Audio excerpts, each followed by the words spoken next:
Hello guys, dito na naman tayo, babalikan na naman natin itong black pickup na black. So, alis to mamaya, hapon. Matagal ito dito, mag 3 years na ito. 3 years na ito dito. Ayun, balikan natin para tayo kukunin ng mamaya, hapon.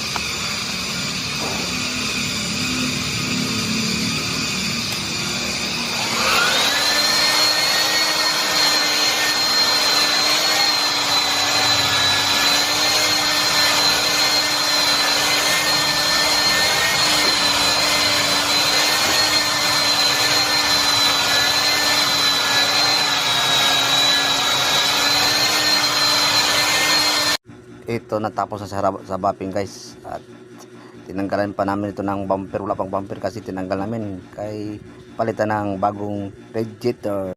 Dito na naman guys, nagawa siya ng door pad, pinalitan ng bagong plywood kasi sira na yung una, hindi na pwede, medyo lata na siya kaya pinalitan ng plywood. Ayan ang upholstery man, sinusukat pa niya mga butas. Okay guys, dito na naman tayo. Bangko ng Bongo to guys, ni-repair. Ayan, bulok na talaga kaya ni-repair na lang. Mahirap hanapin yan ng ganyang klase.